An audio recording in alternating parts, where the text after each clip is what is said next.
So if you guys haven't noticed that there's been a rise in like overt celebration of the mustache man. Yeah. No, it's true. And Zach's pointed out they're like transcribing his speeches with AI to English. And it's like a thing now. Yeah, I think, unfortunately, I'm in the prime demographic for people that would be part of this new craze of mustache man praise. Oh, yeah. I'm a white 27-year-old male. I forget my age. That's crazy. I'm a white 27-year-old male. So my Instagram feed is crazy. Mm-hmm. If you click on it, it's just like guitar acoustic covers because that's what I like. Mm-hmm. But I have to click out and go back to another one. It's not going to keep giving me more. Mm-hmm. It's like within 3 swipes, there becomes some sort of mustache man praise, anti-Jew thing. Yeah, that goes on my feed, and it'll start with conspiracies, but then it'll go back to like it's the Jays. Yes, the Jays. It's this. It's the Jays. Oh, it's this. It's the Jays. Yeah. And I was like, and so it all culminated, and I wouldn't know. They would catch me off guard. I'd be like, what is this? And so I'm watching this one, and it's a guy sitting just in his room, and the caption on the screen says, once you realize what it was all about. And I was like, I don't understand why this has like 200,000 likes. And the audio playing underneath it is like an audio, and it's like, I didn't want to bomb them. I didn't want to do it in the first place. I wanted peace. They forced me. This was their choice. And as it kept going, and it had like a little distortion, a little sound effects behind it, and I was like, oh, this is an English translation using AI to mimic the mustache man's voice. Yep. And they're translating his speeches so that we empathize with his takes. Yep. And I was like, wow, I'm on a dark spot of the internet. But the trip, crazy that stuff's on Instagram too. It's on Instagram. Yeah. So that makes me go like, oh, this is a little more popular. Yeah. And it has like hundreds of thousands of likes. Like I was like, there's a large pocket of the internet, and I don't know how much the internet transfers over to like the real world, but there's a large population of folks that are like down with the mustache man. And it kind of blowing my mind. Yeah. Yeah. You're highlighting it on the right, which I think is actually very relevant. I think it's connected to Nick F. And all the stuff he's doing. And he just recently crashed out on black conservatives, the Brandon Tatums, the Candace Owens, called her a DEI personality, and so it's like folks have built up a audience with like kind of passively tolerating this stuff, like Brandon Tatum, that's like completely like you cannot find one video of Brandon Tatum saying like the white cop was wrong in shooting a black person, right? Like there's not one that doesn't exist. And now he's confused on like, well, why is Nick F like overtly racist? And it's like, because this is the energy. Wow. So there's like a radicalization that's happening, but it's also happening on the left, which we wanted to highlight as well. And it's not as overt, but it's still pretty funny. It's the two sides the horseshoe theory. The horseshoe theory that now they're overlapping. Yep. So this is pretty funny with regards to Babylon B. It says liberal goes back in time to kill Hitler. 1933 Germany. Go ahead. You guys seen this? I'm a time traveler from the year 2025, and I've come here to kill you. Well, what is the weapon she's using for that? I think it's a YouTube safe. Oh, okay. Flare gun. Right. So I think No. I'm never gonna have enough time to finish these paintings with all of these time travelers trying to kill me. Well, I'm going to succeed. Before you pull the trigger, can I just ask why? Why do all of you people want to kill me? Isn't it obvious? I'm a progressive, a liberal, a fighter for social justice. And you are a fascist who implemented a reign of terror. And while the effects of your policies devastated the world for decades, soon we will be... She's wearing a Planned Parenthood t-shirt. I know, and she has some sort of like, free Palestine. Yeah, this is great. Which, by the way, who did Hitler work closely with in the midst of all that? Who do you work close with? The folks that were trying to wipe out the Jews in the Middle East. Whoa. Oh yeah. Be able to take back the White House, and we will be able to use the government to force people to follow our great ideas. You want to use government power to force your ideas on the populace. Me too. No. Ugh. You and I have nothing in common. What I'm saying is there are people in our time with dangerous ideas, and we need to silence them. Silencing those who disagree with you. I do that too. Oh, wunderbar. Ah, the Nazi movement will not die with me. Don't give me that. I'm enlightened, and you're as bad as, well, as Hitler. Listen, what I'm trying to say is we are very close to implementing a utopia, as long as we can get rid of some certain undesirable people groups. Yes, like the Jews. Yes, like the Jews. Pause it. But this is that horseshoe theory. It really is the horseshoe theory. Wait until they. Do they get into eugenics here? I think so. Yeah. Yeah. Go ahead. You also do not like the Jews? Well, no, but we don't believe in segregating all the races like you do. I mean, except for like graduation ceremonies. What? And dorms. And hiring practices. and His face. policies. That sort of thing. I too am a fan of the segregation. I'm sorry, I have to ask, is this a real firearm or is this some kind of toy for kinder? It's a flare gun. I'm trying not to support America's toxic gun culture. I'm a firm believer in gun control. Gun control! This was one of my ideas too. Oh my gosh. Undesirables, yes, look here. Oh, and your shirt. This is an organization founded by Margaret Sanger. Yes? Wait, you know about Margaret Sanger? Jawohl, of course. Oh, she's such a lovely person. Pause it. Yo. So you get the point, right? Yeah. You get the point. That horseshoe thing, when you go to the extremes of both sides, and I literally had someone tell me this week that like they basically were like, yeah, they think Trump's worse than him, and it was because, well, at least had principles. He had stuff. This is not like somebody rocking with it. It's like he has principles, and like Trump doesn't have any principles. He just whores out for whatever the thing is right in the moment. He doesn't have no principles. Was this and I'm person like, crashing out at this point? Or Yeah. this was their like. yeah, I was like, you got Trump derangement syndrome at this point. So it bro. was just they're just crashing out. Yeah. Wow. Yeah. So this is not someone that's even on this degree of the left, but like, you know, and then they went on to tell me how like they think he faked his assassination attempt and all this sort of stuff. And I'm like, Oh my goodness. I'm like, yo, he just like that is settled. Trump derangement. I said he just settled the conflict of like my country, Azerbaijan, and Armenia. Like that means I could one day go visit someday. Like he's on the verge of like ending the Ukraine war. I'm not saying he's a good guy. I'm not saying he's a good guy, but like, dog. He's like, well, yeah. Go ahead, play a little bit more of this. That's crazy. No.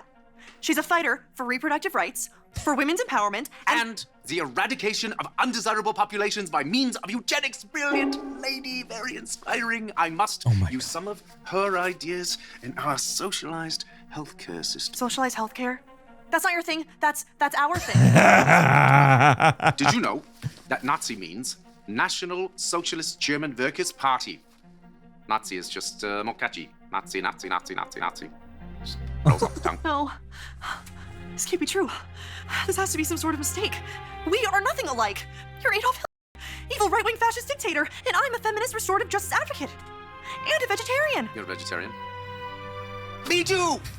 Yo, so I had to look that up. We looked it up and it's true. Mustache Man was a vegetarian at the end.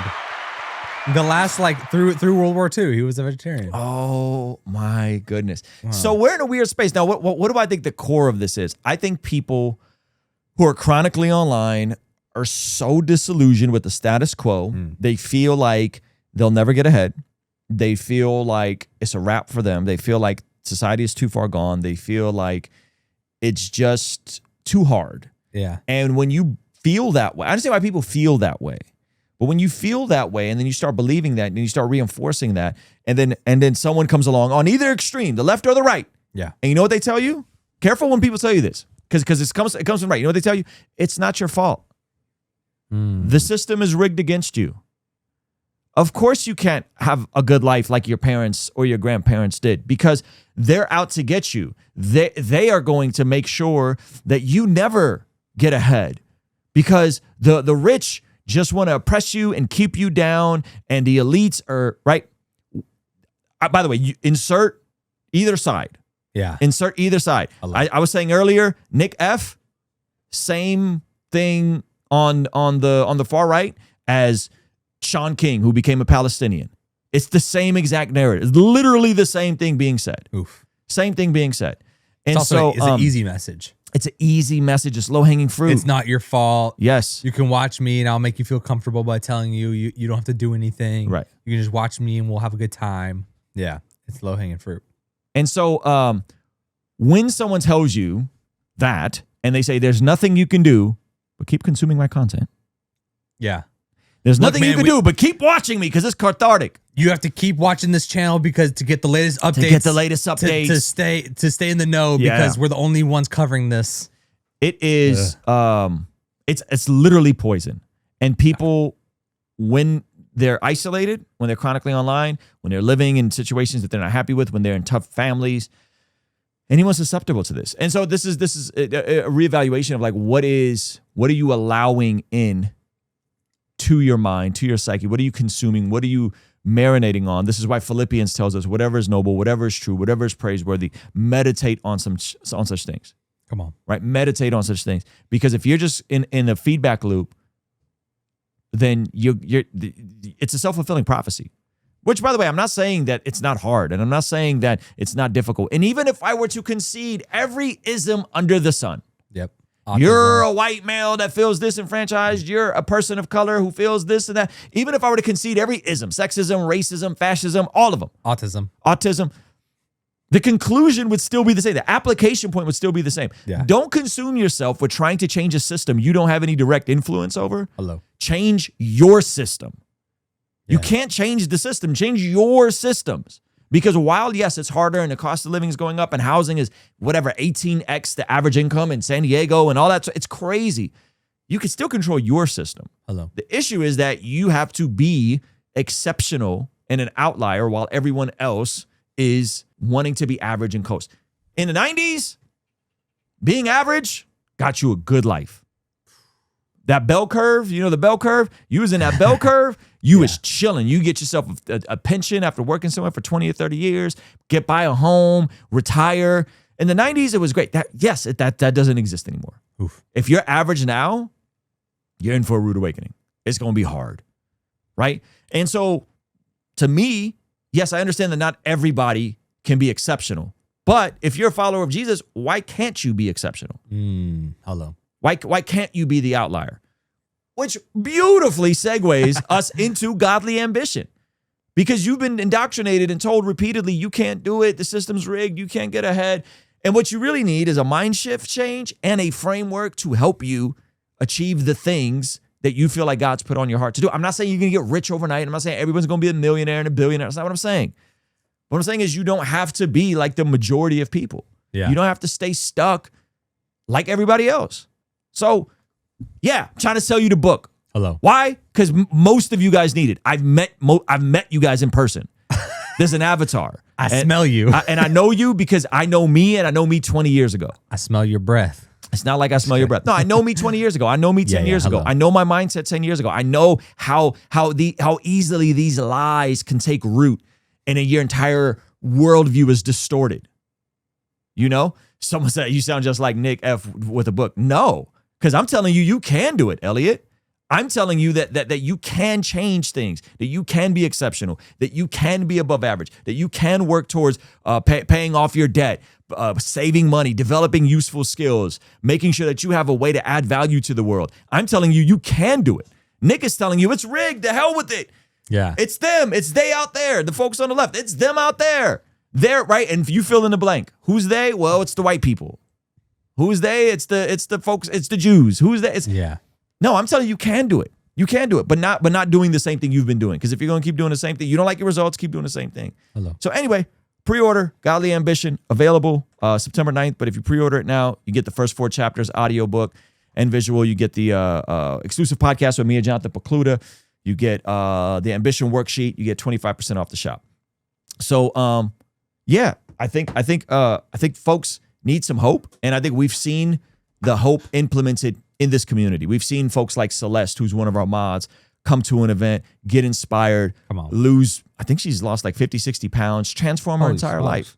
You know what I'm saying? We've seen folks, start and they were struggling and they got a hold of some skills. They got a different mindset and they've changed things for them. Again, not to be rich and famous, but to help usher in the kingdom and make the most of your time, talent, and treasure on this side of eternity. So folks telling you they can't do it and the only way forward is to keep consuming their free content. Man, I don't know. I don't think that's I don't think that's it. I don't think that's it. Hey, thank you so much for watching this video all the way to the end. If you liked it, then hit the like button. If you liked it a lot and have a thought to share, leave a comment. If you are listening to this on the podcast app, make sure to leave a review, and you could even leave a comment over there. And if you want to watch another video that is recommended just for you, hit this video over here. Let me know if they nailed it. Also, you can partner with us monthly, which helps us out a lot in our monthly community, get access to early drops and all that kind of good stuff over here. All right, I'll see you over there. Peace.